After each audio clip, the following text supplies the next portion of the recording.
Welcome to Fearless Future Friday with a quote from John Steinbeck, who said, "Power does not corrupt, fear corrupts. Perhaps the fear of a loss of power." Interesting quote, isn't it? It's going to be fun to share this around how to write your book today. It's going to be fun. Hi there, my name is Christopher D'Armani. It is my purpose, it is my pleasure, it is my passion to empower aspiring Christian nonfiction writers to share their story of how God led them from trauma to triumph, so they can get their book out into the world and make the impact they know they were born to make. It's a great thing to do, and fear is a thing that we all face. Let's start with that. Even though God commands us to be courageous, to be unafraid, to stand tall and own our purpose, fear still creeps in, self-doubt still creeps in. That's just, sadly, a seeming reality of human existence. But fear is the thing that corrupts you long before anything else can, especially the fear of loss of power, loss of control, loss of influence, loss of prestige, loss of relevance. All those things can conspire against us. And this is where our courage comes in, because courage is the antidote to fear. And I believe that's exactly why, excuse me, I believe that because courage is the antidote to fear, that's why the Bible exhorts us throughout its pages to be strong and courageous and to not be afraid. 2 Timothy 1:7, for example, says, "For God has not given us a spirit of fear, but of power and of love and of a sound mind." The spirit of power, of love, and of a sound mind. I love that.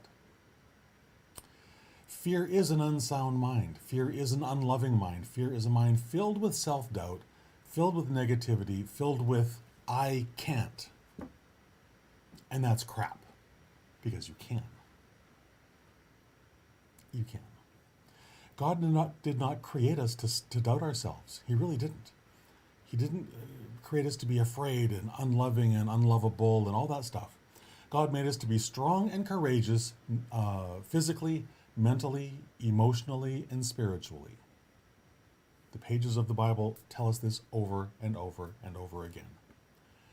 And God also gave us the tools to gird us up in those moments when our strength and our courage might falter a little bit. Number 1, daily affirmations rooted in God's Word. Go to passages like this one. Go to passages like Joshua 1:9. There's all kinds of great affirmations in the Bible that says we must stand up and be proud of who we are, what we're doing, and why we're doing it. And we must always be doing it to glorify Him. Always. And then number 2, pray daily for clarity. Clarity is not something that you arrive at.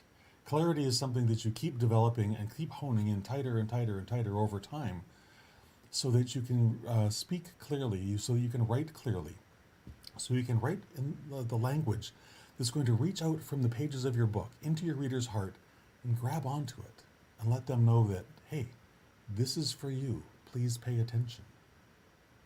Please pay attention. And then prayerfully claim the courage to write. Prayerfully claim the courage to write authentically, vulnerably, using God's Word, God's spirit of love for you and for your reader. And number 4, spend time in self-reflection. Read God's Word. Pray about your writing. Pray about the person you're writing this book for. Pray about getting the clarity you need to use the proper words that will actually reach into their heart and let them know that, oh my goodness, this guy actually wrote the book for me. This woman, this author, actually understands how I'm suffering today. I'm going to trust that they actually know how to get me out of it as well, because they have felt what I feel right now. And self-reflection is one of those times, is those times every day where you can examine what you've accomplished during the day and figure out, well, how can I do better? How can I do more tomorrow?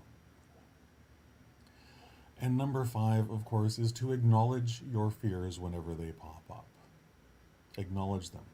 Write them down. Carry a notebook with you.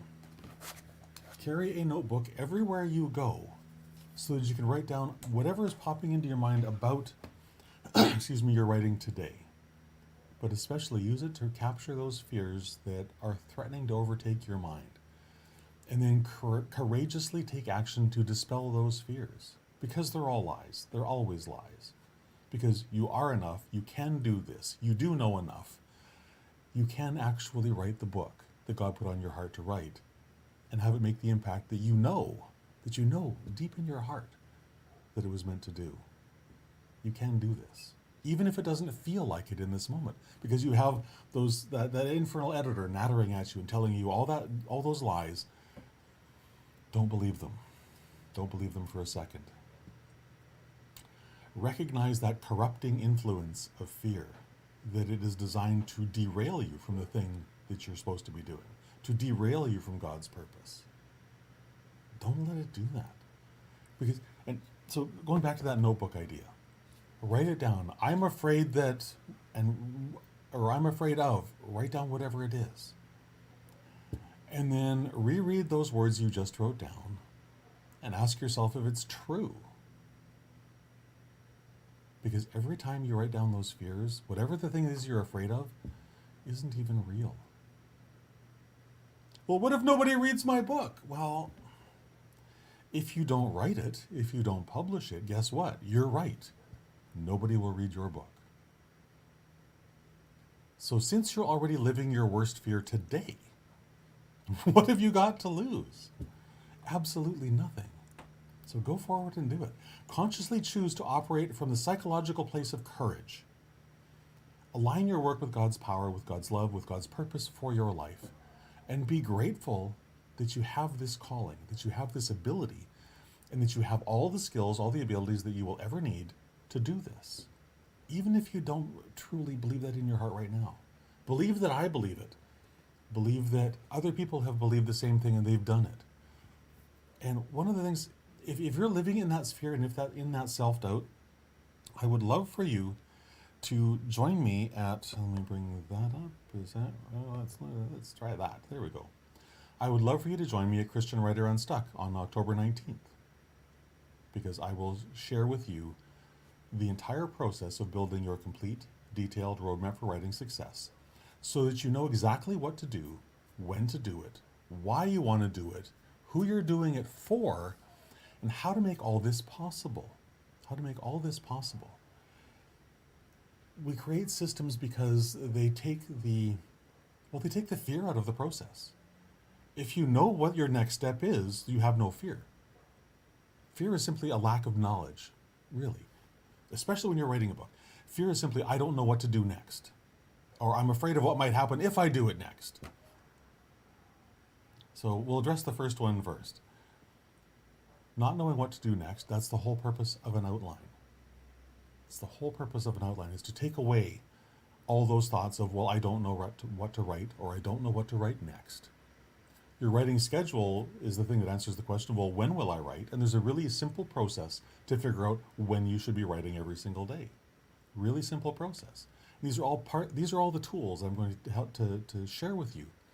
And during the course of this 3-day event, you will design your personalized roadmap for writing success so that your book can be written with whatever the circumstances of your life are. So if you're screaming in your head right now, well, I'm too busy to write, well, I would ask you to challenge that thought, because that's simply a belief that isn't true.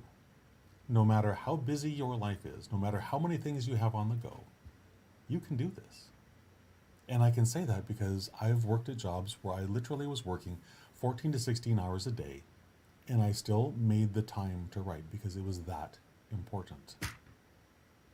And if it's that important for you as well, then come join me October 19th, Christian Writer Unstuck, and I will blast open those doors of possibility for you so that you understand that not only can you do this, you can do it way faster than you think you can today. All right? So with that, have a fantastic